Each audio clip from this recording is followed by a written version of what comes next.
사람이랑 샬롬. 자, 왜 입술은 가만히 있죠? 자, 다시 한번 옆 사람이랑 샬롬. 샬롬과 너무 안 돼. 샬롬과 부흥을 주옵소서.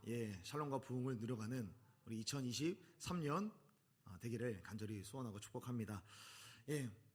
돈을 넣어야 물건이 나오는 자판기의 원리가 이 세상의 가치관이 아닌가 생각을 해봅니다.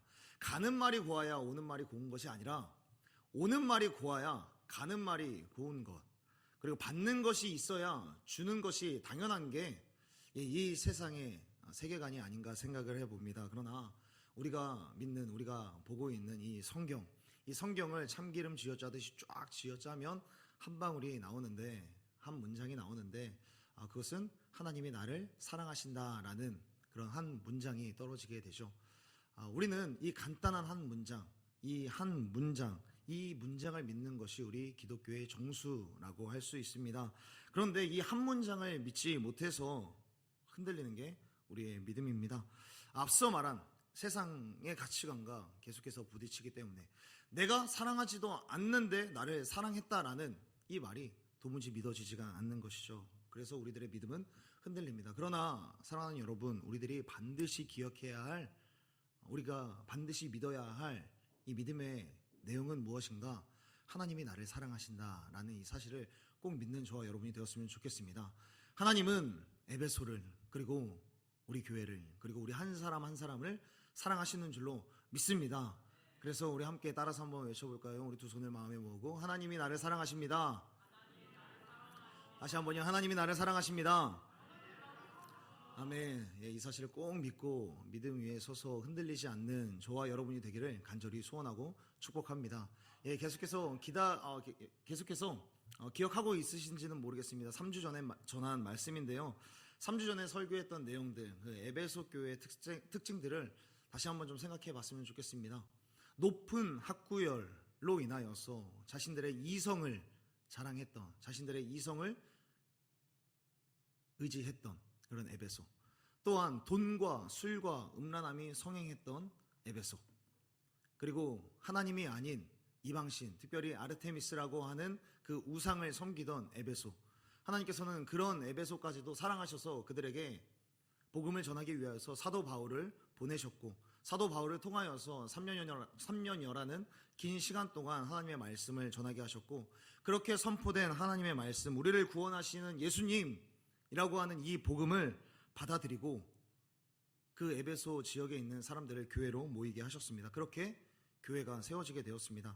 하나님의 사랑은 너무나도 완벽했습니다. 하나님의 사랑이 십자가, 예수 그리스도의 십자가로 증거되었을 때 그들은 믿었고, 믿는 사람들이 조금씩 모이면서 에베소 교회라고 하는 교회가 세워지게 되었습니다.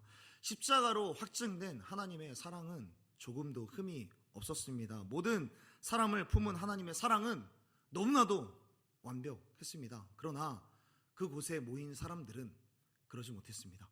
그곳에 모여있는 사람, 하나님의 사랑으로 부름받았고 완벽한 흠이 없는 하나님의 사랑으로 부름받았을지라도 그곳에 모여있는 사람은 그 사랑에 발맞춰서 나아가지 못했습니다. 사랑하는 여러분, 여러분들은 교회를 나올 때 혹시 이런 고민을 해보신 적이 혹시 없는지 모르겠습니다.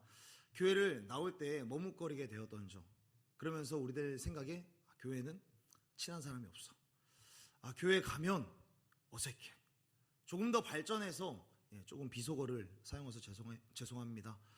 교회 가면 이 새끼가 있어 라고 생각했었던 적은 혹시 없는지 모르겠습니다. 지난 목요일부터 토요일까지 우리 1청년부는 수련회를 진행을 했습니다.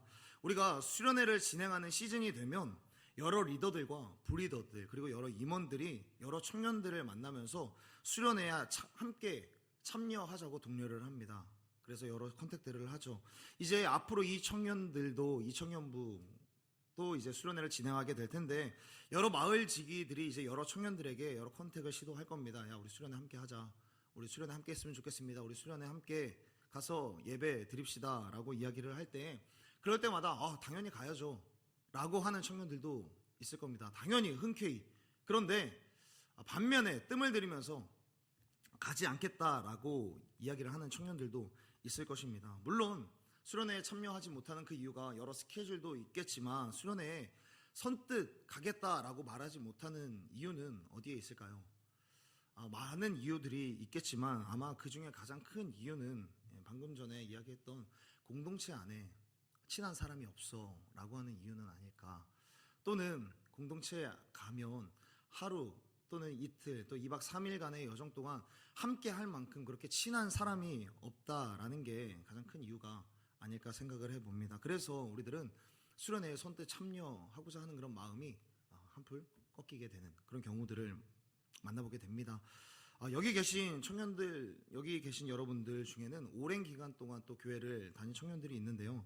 여러분들이 유년부, 초등부, 중등부, 고등부, 청년부에 이르기까지 지금까지 교회를 다니면서 교회를 좋아하고 교회가 재미있고 내 스스로 내가 믿음이 있구나라고 느꼈던 적이 언제였는지 한번 생각해 봤으면 좋겠습니다.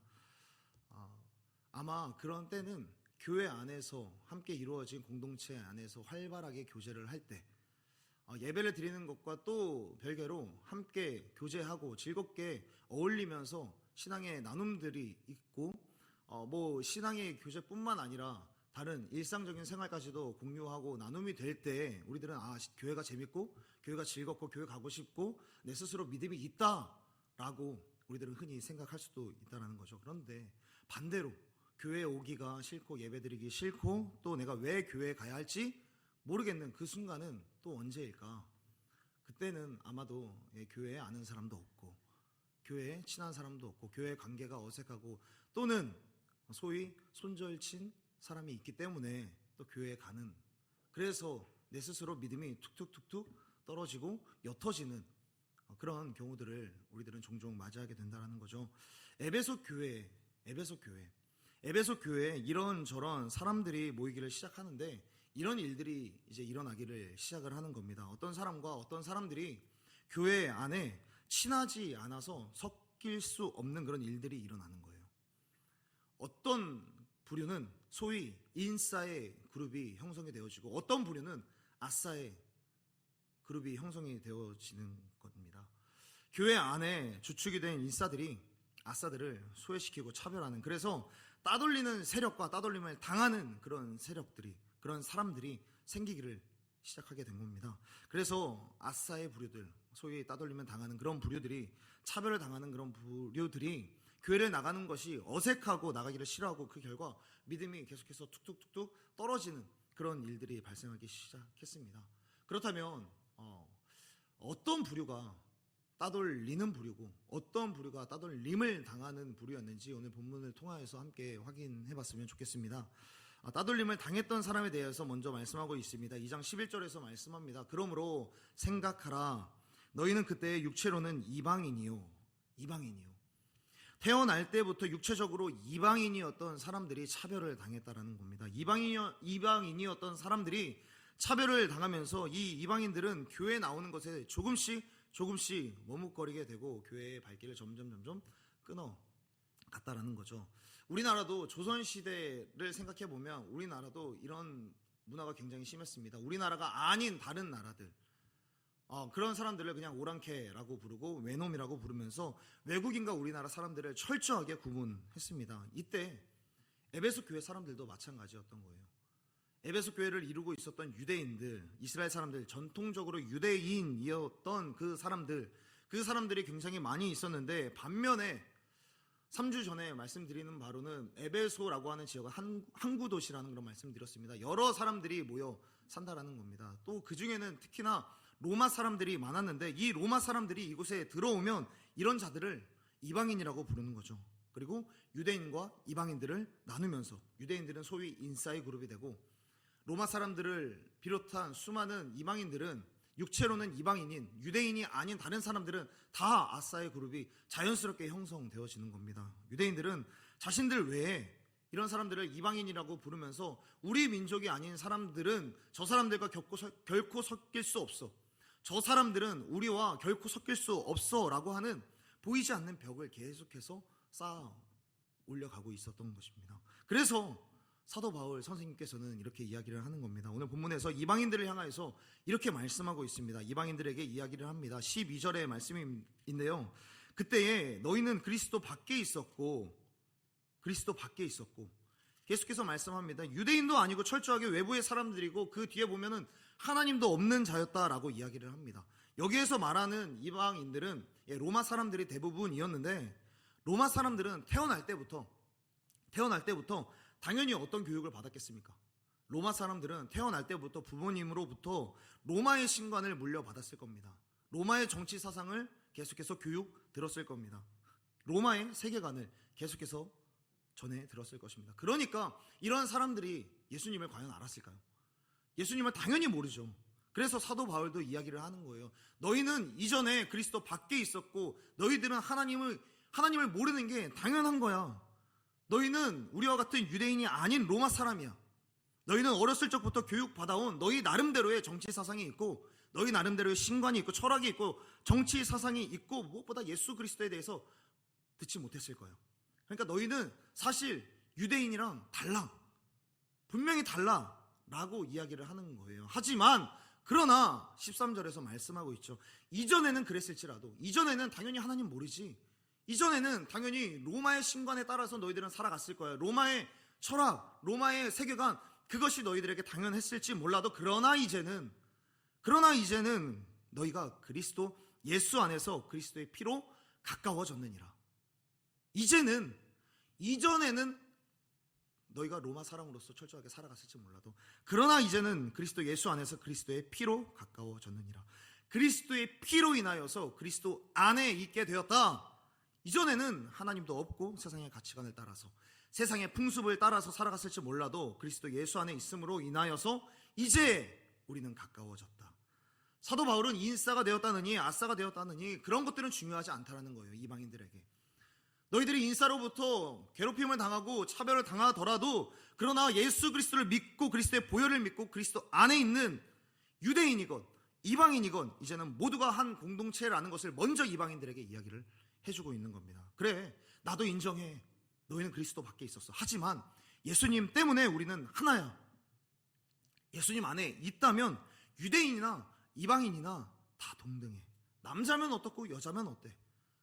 나이가 많으면 어떻고 나이가 적으면 어때? 돈이 많으면 어떻고 돈이 적으면 어때? 학벌이 좋으면 뭐해? 학벌이 안 좋아도 예수 안에 있으면 하나야. 교회의 일을 하면 어떻고 교회의 일을 안 하면 어떻고 그런 것은 중요하지 않고 이방인이건 유대인이건 그건 우리 가운데 아무것도 중요한 게 아니야. 하나님이 나를 사랑하셔. 하나님이 나를 사랑하셔서 예수 그리스도를 우리 가운데 보내주셨고 예수님이 날 위해 죽어주셨어. 나를 구원해 주셨어. 예수 그리스도의 피로 구원받았어 라고 하는 이 사실을 믿는 우리 모두는 다 하나야 라는 사실을 지금 사도 바울 선생님은 강조해 주고 있는 겁니다. 에베소 교회 안에 있는 유대인들은 소위 핵 인싸가 되어서 그들을 계속해서 밀어냈습니다. 이제 막 예수님을 믿어서 교회 안에 들어오는 이방인들에게 보이지 않는 벽을 세우면서 그들을 따돌리는 생활을 이어가고 있었던 거죠. 지금으로 따지면 지금 이 시대의 교회로 따지면 어떤 모습들이 성행되고 있는 거냐면 태어나면서부터 부모님인 크리스천, 어릴 때부터 지금 우리 교회에 다녔던 우리 청년들, 그 청년들이 유년부, 초등부, 중등부, 고등부 청년부에 다니면서 수련회도 같이 가고 비전트림, 미국으로도 같이 갔다 오고 선교도 몽골 선교 갔다 오고 태국 선교 갔다 오고 그렇게 같이 가는 친구들이 있으니까 그렇게 되니까 친구들도 많이 알고 형 누나들도 알고 언니 오빠들도 많이 알게 되니까 우리는 수련회 멤버, 우리는 비전트림 멤버, 우리는 선교 멤버 그렇게 우리끼리라고 하는 핵인싸 그룹들이 되어서 그렇지 않은 친구들을 우리들의 무리에 들어오지 못하도록 벽을 세우는 모습이 있었다는 거죠. 사실 이런 모습을 보면 에베소 교회만 이런 모습이 있었던 것은 아닙니다. 지금 오늘 본문은 에베소라고 하는 지역에 보내는 편지이기도 하지만 이 에베소서를 말할 때 우리들은 바울서신이라고도 이야기를 하고 옥중서신이라고도 이야기를 하고 회람서신이라고도 이야기를 합니다. 회람. 그 주변에 있는 교회들에게 함께 돌려가면서 읽으라는 거예요. 에베소 지역 그 주변에 있는 교회들에게 이 교회 저 교회 동일한 문제를 겪고 있는 교회들에게 나눠주면서 돌려가면서 함께 읽으면서 하나님의 말씀이 이래 에베소 주변에 있는 이 교회 저 교회 그리고 많은 교회들에게 계속해서 돌려가면서 읽으라고 이 에베소서를 쓰고 있는 겁니다. 다시 말해서 이런 문제가 이 교회 저 교회 요 교회 많은 교회들 가운데 있었다라는 거죠. 그러니까 너희들은 이것을 읽으면서 에베소뿐만 아니라 많은 교회에게 이것을 주면서 이런 너희들의 모습들을 비워내라고 하는 것이죠. 그렇다면 이 인싸들과 아싸들이 이렇게 보이지 않는 벽을 세워가는데, 그렇다면 어떤 벽을 세워갔는가, 인싸들이 아싸들을 어떻게 괴롭게 했는가라는 것을 오늘 본문을 통해서 함께 생각해 봤으면 하는데요. 그 뒤에는 구체적으로 행했던 어떻게 보면 소위 악랄한 행동에 대해서 말씀하고 있습니다. 여기에서부터는 조금 민망하고 좀 선정적인 표현이 나오는데 조금은 감안하고 들어주셨으면 좋겠습니다. 2장 11절에 이방인이요 이렇게 말씀하고 그 뒤에서 계속해서 말씀합니다. 손으로 육체에 행한 할례를 받은 무리라 칭하는 자들로부터 할례를 받지 않은 무리라 칭함을 받는 자들이라. 인싸 그룹과 아싸 그룹이 있는데 할례를 받은 무리와 할례를 받지 않은 무리들이 있는데, 할례를 받은 무리로 불려지는 자들, 유대인들이죠. 이 자들이 이방인을 향하여서 여기에서 할례를 받지 않은 무리라 칭함을 받는 자들이라고 말씀하고 있습니다. 그들에게 칭하였다, 그들에게 별명을 불러서 별칭을 붙여서 그들을 불렀다라는 거예요. 할례를 받지 않은 무리라는 별명을 만들어 불렀습니다. 할례를 받지 않은 무리로 칭하였다. 그러니까 이방인이라고 구분을 지은 것도 모자라서 할례를 받지 않은 무리다 라고 소리를 내어서 외쳤다는 거예요. 여러분, 할례가 뭔지 아시죠? 할례라는 것은 하나님께서 아브라함에게 먼저 행하셨고 그 뒤로 대대로 이스라엘 민족, 유대인의 혈통, 그리고 육체적으로 아브라함의 후손이라면 반드시 받아야만 하는 어떤 종교적 의무이자 율법이었습니다. 하나님께서 할례를 행하라 말씀하셨습니다. 당시 이스라엘 백성들은 이 할례라고 하는 이 의식을 행함으로써 유대인, 곧 하나님의 백성이라고 하는 그런 징표로 여겼고, 그리고 그렇게 인정해 주었습니다. 유대인에게 있어서는 너무나도 거룩한 사인이고 확실한 징표였던 것이죠. 할례를 받은 자들에게는 이것만큼 거룩한 의식이 없는 거예요. 그리고 이로써 나는 하나님의 백성이다라고 하는 선민 의식이 그들 가운데 새겨지는 거죠. 그런데 이런 의미는 둘째치고 할례는 무엇을 행하는 겁니까? 할례, 성경에는 이렇게 표현을 합니다. 포피를 제거한다. 조금 민망한 단어이지만 지금의 포경수술을 의미하는 거예요. 할례를 받은 사람들이 할례를 받지 않은 사람들에게 너는 할례를 받지 않았어 라고 소리를 내어서 이야기를 하는 거예요. 수많은 무리들 앞에서 소리를 내어서 구분을 지었다는 거죠. 여러분, 유대인들에게 있어서야 이 할례라고 하는 이 의식이 굉장히 거룩한 의식이고, 이것으로 인하여서 자기의 선민의식에 어떤 자부심이 올라갔을 그런 율법일 수도 있습니다. 그런데 유대인이 아닌 이방인들, 아까 이야기했듯이 늘 로마 신과 이방인들의 자기들의 관습을 받아온, 그런 것들을 배워온 그 사람들에게 이 할례라는 표현은 어떤 표현이었을까요? 할례라는 것을 모르는 사람들, 그런 자들이 할례에 대해서 들어봤겠습니까? 이방인들이 듣기에는 이 할례라는 게 종교적인 의식이 아니라 그저 방금 전에 이야기했듯이 포경수술이라고 하는 이런 의미가 담겨진 자신의 수치심을 드러나게 해주는 그런 말이었다라는 거죠. 여러 사람 앞에서 그냥 대놓고 이야기하는 거예요. 야, 너 포경수술 안 했잖아. 야, 너 할례 안 받았잖아. 여러 사람들 앞에서 인격적인 모도 하는 거 아닙니까? 여러 사람들 앞에서 조롱하는 거 아닙니까? 사람들 앞에서 자기들끼리 부르는 거예요. 할례를 받지 않은 자들. 얼마나 모욕감을 주는 말입니까? 그런데 더 중요한 것은 예수님께서는 더 이상 할례를 중요하게 여기지 않았다라는 것, 그것이 중요한 것이죠. 그리스도인이 되었으면서도 예수님이 중요하게 여기지 않았던 이 할례를 갖고 사람들을 손가락질하고 나누고 수많은 사람들 앞에서 민망하고 창피한 말을 계속해서 내뱉으면서 조롱하고 모욕하는, 그렇게 선을 긋고 벽을 세우는 그런 일들, 이렇게 구분을 지으면서 예수님께서 중요하게 여기지 않으셨던 그런 의식을 가지고, 또는 상대방이 느끼기에는 모욕적인 언사임에도 불구하고 그것들을 하면서 나는 너희들과 달라, 너희들은 우리와 달라, 너희들은 우리와 친해질 수 없어 라고 생각했던 사람들이 바로 에베소 사람들이었다라는 거죠. 이런 모습은 사실상 에베소 사람들뿐만 아니라 모든 유대인들에게 이러한 의식이 잠재적으로 다 깔려 있습니다. 유대인들이 성전을 지었을 때, 여러분, 성전을 지었을 때 가장 중요한 장소는 어디겠습니까? 하나님을 만나는 성소, 그리고 지성소 아니겠습니까? 하나님과의 만남의 장소인 이 성소와 지성소를 만들어 놓고, 이 성전을 보면은 누구나 들어갈 수 있는 이 남쪽 문이 있는데, 그곳을 통하여서 성소와 지성소를 향하여서 계속해서 걸어가다 보면은 높은 담과 마주하게 됩니다. 이 높은 담, 그 담을 만나면 이방인들은 반드시 멈춰야 돼요. 반드시. 그리고 그 담 앞에는 이렇게 표시가 되어 있습니다. 이방인의 뜰. 이방인의 뜰. 남쪽 문에서부터 지성소로 걸어오기 전까지, 하나의 벽을 만나기 전까지 그곳이 이방인의 뜰이었다는 거죠. 그 벽을 쌓아놓고 한쪽은 성소이고 한쪽은 이방인의 뜰을 파티션을 나눠놓은 거예요. 그리고 유대인들만 들어올 수 있습니다. 막아놓은 거죠. 그리고 이 거대한 벽에는 이러한 경고 문구가 적혀 있습니다. 이곳에 이방인을 데려오는 자는 그에 상응하는 죽음을 당할 것이다.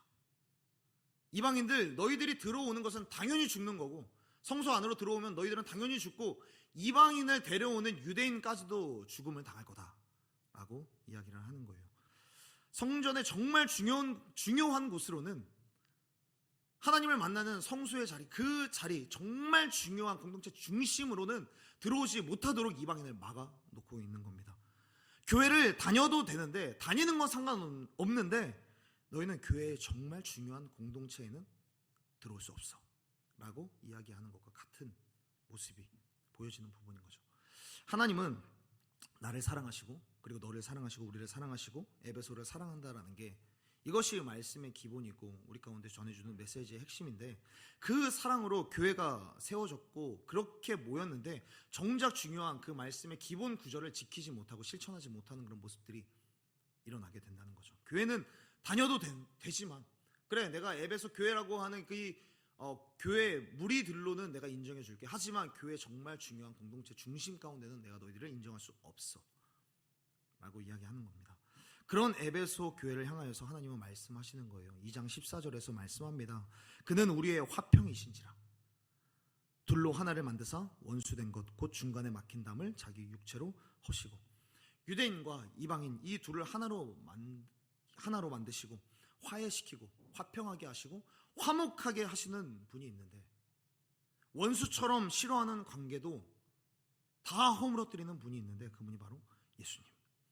예수님 안에서는 모든 담이 무너지고 허물어지면서 하나가 되어야 하는 것이 예수 안에서, 예수 그리스도의 피로 가까워진 공동체에서 일어나야 할 일들이라는 것을 14절에서 말씀해주고 있습니다. 사랑하는 여러분, 예수 그리스도께서 십자가를 지신 이유가 무엇입니까?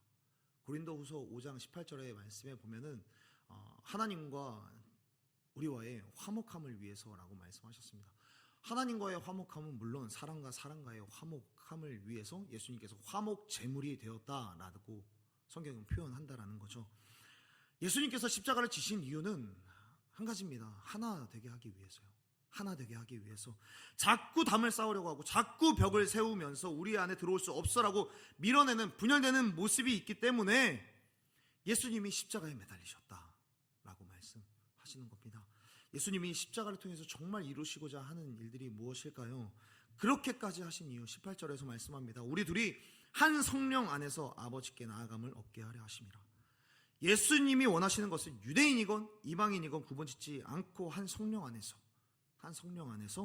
아버지께, 우리가 한 하나님을 믿잖아요. 그리고 우리들은 하나님을 같이 아버지라고 부르지 않습니까? 하나님께 아버지라고 부르는 모든 이들, 같은 하나님을 부르는 우리들, 그렇게 예수 안에서 한 공동체, 한 몸으로서 우리들은 지어지고 있다. 예수님께서 이것을 위해서 십자가를 지셨다라고 말씀하는 겁니다. 왜 서로 마음에 안 들어하고 갈등하고 미워하고 분열하냐라는 겁니다. 사이가 어색하고 좋지 않은 너희 둘이 이젠 성령 안에서 아버지께 나아오기를 원하는 겁니다. 한 하나님을 믿는 공동체로서, 한 몸으로서, 한 가족으로서 하나님을 예배하기를 원하시죠. 그래서 15절과 16절에 보면 이런 표현이 있습니다. 이 둘로 자기 안에서 한 세 사람을 지어 화평하게 하시고 또 십자가로 이 둘을 한 몸으로 하나님과 화목하게 하려 하심이라. 하나님은 오래전부터 계획이 있으셨던 거예요. 바로 한 사람을 만들어야겠다라는 계획이요. 유대인과 이방인 둘로 나뉘어져 버린 그 둘을 한 세 사람으로 만들어야겠다라는 그런 계획이 있었습니다. 여기에서 말하는 한 세 사람은 아담을 말하는 것도 아니고요, 예수님을 말하는 것도 아니라 예수님을 머리로 한 성령의 생명으로 충만한 한 사람, 우리 모두가 각 몸의 기관, 각 몸의 지체가 되어서 예수 그리스도를 머리로 한 그러한 사람, 그 한 사람, 유대인과 이방인이 몸을 이루어서 예수 그리스도를 머리로 삼은 그러한 한 사람, 그러한 한 사람을 만들어야겠다라는 그런 계획이 있으셨고 그 계획을 이루어 가신 겁니다. 유대인 한 사람이 한 팔이 되고, 이방인 한 사람이 또 다른 한 팔이 되고, 유대인 한 사람이 눈이 되고, 이방인 한 사람이 또 다른 눈이 되고, 그렇게 어깨가 되고 손이 되고 팔이 되고 쇄골이 되고 빵댕이가 되고, 그렇게 한 몸, 한 지체가 되게 하고자 예수님께서는 십자가를 지시고 우리 가운데 있는 벽을 허물어 가셨다. 그렇게 한 세 사람, 한 사람을 만들어야겠다라는 그런 계획을 세우시고 그렇게 이루어 가셨습니다. 그렇게 교회에 모인 우리는 지체라고 부릅니다. 지체, 몸의 한 부분이요. 사랑하는 여러분, 우리 교회는 어떻습니까? 우리 공동체 안에는 보이지 않는 벽, 그런 벽들이 혹시 세워져 있지는 않은지 한번 잘 돌아보셨으면 좋겠습니다. 보이지 않는 벽을 넘어서 꼴보기 싫은 사람, 또는 짜증나는 사람, 다툰 사람, 손절한 사람이 혹시는 없습니까? 만약 그런 이유로 담을 쌓고 살아간다면 그것은 예수님의 십자가의 정신을 훼손시키고 전혀 따르지 않는 그런 사람이라는 사실을 꼭 기억하셨으면 좋겠습니다. 예수님은 우리를 화평하게 하시려고, 하나 되게 하시려고, 화목하게 하시려고 십자가를 지셨는데, 우리가 만약에 분열한다면, 우리가 방금 전에 이야기했던 담을 쌓고 분열하고 서로 손절하고 서로 미워하고 짜증내고 그러한 관계가 된다면 우리는 오히려 예수님의 십자가를 헛되게 하고 있다는 사실을 꼭 기억했으면 좋겠습니다. 이런 예화는 반드시 한 번쯤은 다 들어보셨을 거라고 생각해요. 여러분, 우리의 손을 집게로 만들어서 우리의 볼을 한번 집어봅시다. 집게로 만들어 보시고 볼을 한번 세게 움켜줘 보실까요? 자, 아 소리가 나올 때까지. 지영자매 왜 안 해요? 자, 어떻습니까? 아프지 않아요? 여러분, 우리 가운데 예수님을 믿는다라고 말하는 우리가 서로를 향하여서 어색함이라고 하는 벽을 세우고 미움이라고 하는 담을 세운다라는 것은 손가락 둘이 쿵짝을 지어서 볼을 한번 꼬집어 볼까? 이렇게 하는 것과 마찬가지라는 거예요. 결국에 아픈 거는 우리인데 주 안에서 하나 된다라는 것은 이런 말씀인 거죠. 그러므로 우리는 한 세 사람으로 지어진 한 지체요, 한 공동체, 한 가족이라는 사실을 꼭 기억하고 살아가는 우리들이 되었으면 좋겠습니다. 말씀을 정리하겠습니다. 사랑하는 여러분, 우리 안에는 보이지 않는 벽이 참 많이 있습니다. 여러분들에게 이런 말씀을 전했다고 해서 당장에 우리 가운데 새겨진 이 벽이 무너지지 않을 수도 있습니다. 그러나 그 벽을 예수님의 십자가의 사랑으로 허물어뜨리는 저와 여러분이 되기를 간절히 소원합니다. 이 일을 위하여서 예수님께서 이 땅에 오셨다, 예수님께서 십자가를 지셨다, 그리고 그 십자가의 능력이 있음을 믿고 우리 안에 새겨진 그 벽을, 우리 가운데 새겨진 그 담을 계속해서 무너뜨려가는 저와 여러분이 되었으면 좋겠습니다.